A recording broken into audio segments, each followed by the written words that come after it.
In this video, I will help you in identifying if you are married to a narcissist. If you're a man watching this video who has spent years trying to be steady, reasonable, loyal and responsible in your marriage, yet somehow still feels like you're always failing or falling short, I want you to hear this first. I made this video for you.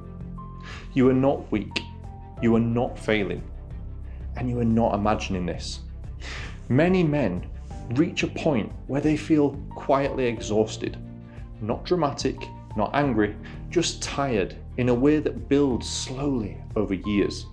You have tried harder, you have adjusted, you have stayed calm when it would have been easier to walk away, and yet something still feels off. For many men, the hardest part is that the things feel harder than they actually should be. You are putting in the effort, but it never seems to land. You try to talk things through, but the conversations go in circles. You explain yourself, but somehow you end up feeling like you're the problem. You start questioning your own tone, your memory, or your intentions. Over time, you may feel blamed, criticised, or emotionally shut out, even when you are genuinely trying to do the right thing. And slowly, without realising it, you begin to carry the belief that if you could just be better, calmer, more understanding, then things would finally improve. That kind of emotional weight does not come from one bad argument. It builds quietly over years. It often looks very ordinary from the outside. You come home from work, tired, but trying to be present. You offer help, you make an effort. You choose your words carefully. And instead of connection, you are met with criticism, distance, or silence. If you respond, it escalates. If you stay quiet, it is taken as indifference.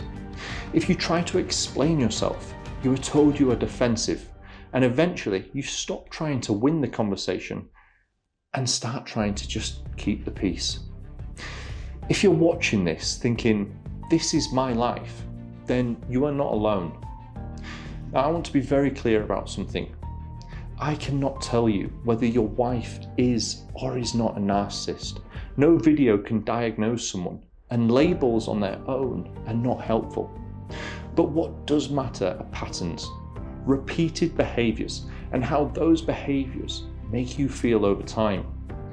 In this video, I am going to walk you through the 5 signs that may suggest you are dealing with narcissistic traits in your relationship. And if you stay with me until the end, I will also explain how to rule narcissism in or out. What actually matters, more than the label, is how to protect your own peace. For those of you who are new here, my name's Brandon. I speak every day about narcissistic behaviour, relationship dynamics and emotional well-being. And I have over 600,000 people follow my daily insights over on Instagram. I have spoken with thousands of men and women who are trying to make sense of the confusion and painful relationship patterns around narcissism. My goal is not to attack anyone. It is to help people understand what they are experiencing so they can stop blaming themselves for things that were never theirs to carry. Before we go any further, I'd love to ask you one small favour. If this video resonates with you, please take a moment to like it. It genuinely helps this message reach more people who may be struggling silently in the same way, and it supports the work that I'm doing.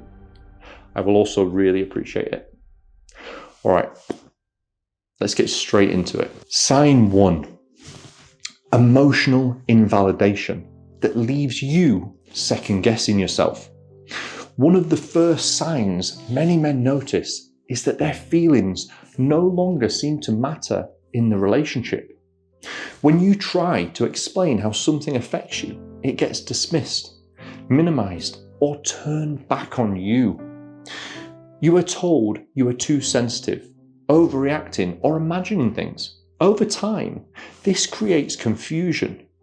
You stop trusting your own emotional responses and start questioning whether your needs are even reasonable. A common example looks like this. You try to calmly express that something hurt you. Instead of being heard, the conversation quickly shifts to how Your reaction was the real problem. Eventually, you stop bringing things up, not because they no longer matter, but because it feels pointless. What this is not occasional defensiveness or stress. Everyone has moments where they struggle to listen.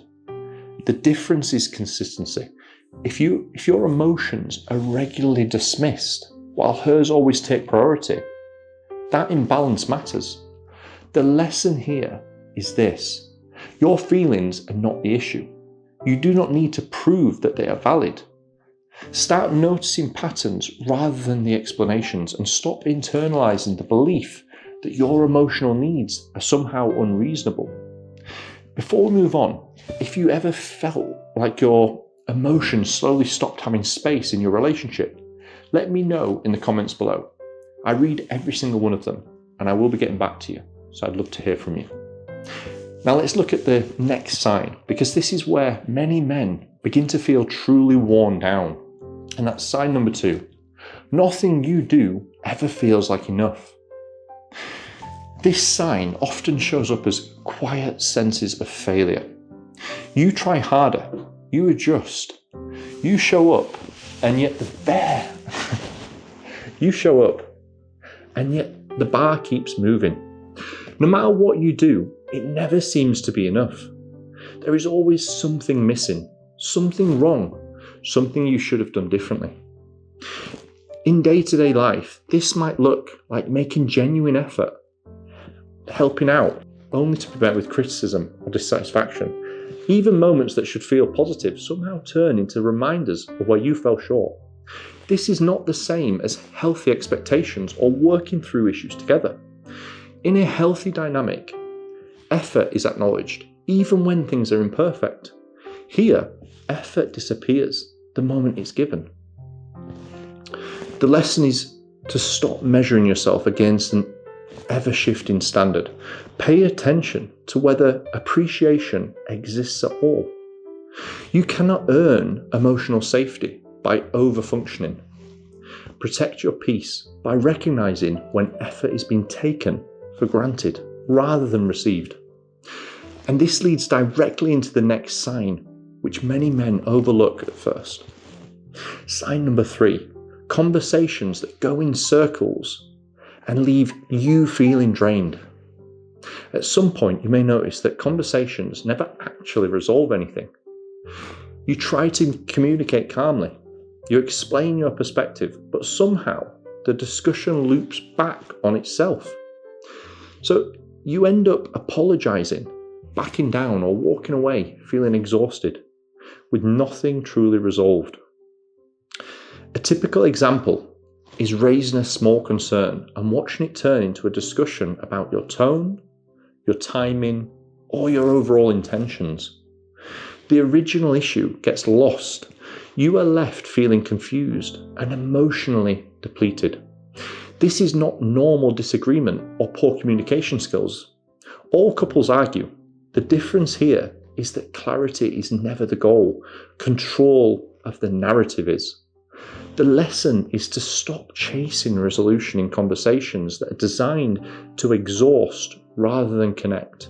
Sometimes protecting your peace means disengaging from circular discussions and conserving your emotional energy. If this sounds familiar, then I'm very curious. How long have you felt this way? How long have you felt this way in your relationship? Has it increased over time? Let me know in the comments and I'll get back to you.